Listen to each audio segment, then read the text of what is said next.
সুপ্রিয় ছাত্রছাত্রীরা, তোমরা যারা আমার প্রিয় একাডেমির হিসাব বিজ্ঞান ক্লাসটি করো, আজকে আমরা হিসাব বিজ্ঞানের একদম শুরু থেকেই যে ক্লাসগুলো করা দরকার এই ক্লাসগুলো নিয়ে আজকে হাজির হয়েছি। আজকের ক্লাসে তোমাদের জন্য রয়েছে স্থায়ী সম্পদ সম্পর্কে ধারণা। আমরা স্থায়ী সম্পদের যে এন্ট্রিগুলো আছে, এছাড়াও এন্ট্রি আছে, আমরা স্থায়ী সম্পদ যে এন্ট্রিগুলো তোমাদের বইয়ের মধ্যে পাওয়া যায় ওই এন্ট্রিগুলো আজকে আমরা তুলে ধরার চেষ্টা করেছি। স্থায়ী সম্পদ আসবাবপত্র, দালান কোঠা, যন্ত্রপাতি, যন্ত্রাংশ, মেশিন, ভূমি, বিনিয়োগ, লগ্নি, সঞ্চয়পত্র, অফিস সরঞ্জাম, সাপ্লাইজ, মনিহারি, বিপিএ জমা, ব্যাংক স্থায়ী জমা, ইজারা সম্পদ। তোমরা বুঝতে পেরেছো স্থায়ী সম্পদগুলো কোনগুলো? এখন আমরা স্থায়ী সম্পদ দিয়ে আমরা কিভাবে জাবেদা তৈরি করবো তা আমরা জানি। আমরা কিন্তু সবাই জাবেদা মুখস্থ করি, কিন্তু আজকে আমাদের ক্লাসে থাকবে স্থায়ী সম্পদ দিয়ে আমরা সহজে কি কি জাবেদা আমরা তৈরি করতে পারবো। তোমরা ক্লাসটি করলেই বুঝতে পারবে যে কত সহজে আমরা স্থায়ী সম্পদ দিয়ে জাবেদাগুলো তৈরি করতে পারবো। প্রথম আমরা স্থায়ী সম্পদ দিয়ে যদি জাবেদা করতে যাই, এখন আমরা একটা নোট লিখতে পারবো। তাই নোটটা হচ্ছে স্থায়ী সম্পদ যদি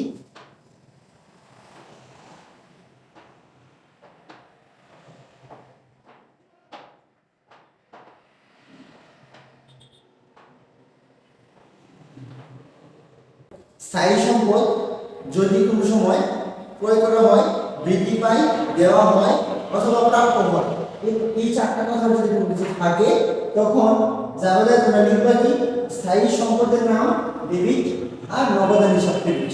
এখন একটা উদাহরণের সাথে আমরা তোমাদের এই জাবেদাটা বুঝাচ্ছি। দেখো আসবাবপত্র ক্রয়,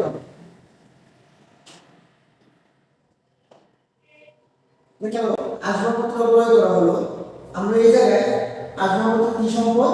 স্থায়ী সম্পদ। এই জায়গায় দেখো আমাদের স্থায়ী সম্পদ কি করা হয়েছে? ক্রয় করা হলো। তাহলে আমরা কি থাকবো? স্থায়ী সম্পদের নাম ডেবিট। তাহলে আমরা যারা কি দিব বলতো? আসবাবপত্র।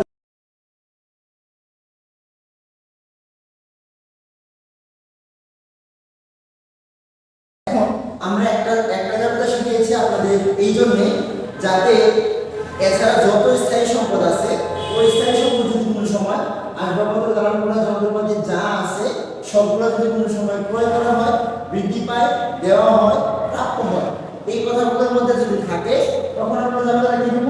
স্থায়ী সম্পদের নাম ডেবিট, নগদান হিসাব ক্রেডিট। বুঝতে পেরেছো সবাই?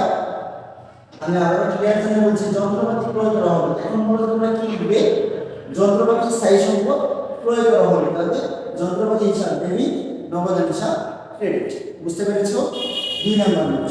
আমরা এই নোটের মাধ্যমে আমরা জানতে পারলাম স্থায়ী সম্পদ যদি ক্রয় করা হয়, বৃদ্ধি পায়, দেওয়া হয় অথবা প্রাপ্য হয় থাকলে স্থায়ী সম্পদের নাম ডেবিট আর নগদান হিসাব ক্রেডিট। এখন যত স্থায়ী সম্পদ থাকবে তোমরা সকল স্থায়ী সম্পদের মধ্যেই জানতে একটা বলবা যে স্থায়ী সম্পদের নাম ডেবিট, নগদান হিসাব ক্রেডিট যদি ক্রয় করা হয়, বৃদ্ধি পায়, দেওয়া হয়, প্রাপ্য হয়। ক্লিয়ার সবাই? স্থায়ী সম্পদ যদি কোনো সময়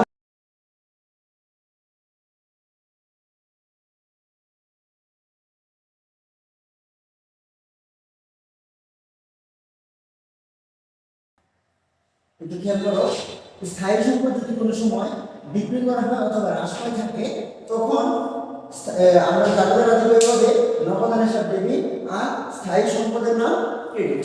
আবার বলছি, স্থায়ী সম্পদ যদি কোনো সময় বিক্রি করা হয় অথবা হ্রাস পায় থাকে তখন আমরা জাবেদা কি দিব? নগদান হিসাব ডেবিট এবং স্থায়ী সম্পদের নাম ক্রেডিট। আমরা উদাহরণের মাধ্যমে আমরা দেখাচ্ছি, যন্ত্রপাতি বিক্রি করা হলো। যন্ত্রপাতি কি করা হলো? বিক্রি করা হলো। আমরা জাবেদা কি দিব? একটু খেয়াল করো, যন্ত্রপাতি কি সম্পদ? স্থায়ী সম্পদ। যন্ত্রপাতি স্থায়ী সম্পদ কি করা হয়েছে? বিক্রি করা হয়েছে। তাহলে জাবেদা কি দিব? আমরা নগদান হিসাব ডেবিট, নগদান হিসাব ডেবিট এবং স্থায়ী সম্পদের নাম, এই জায়গায় স্থায়ী সম্পদের নামটা কি দেওয়া আছে? যন্ত্রপাতি, তাহলে যন্ত্রপাতি হিসাব ক্রেডিট।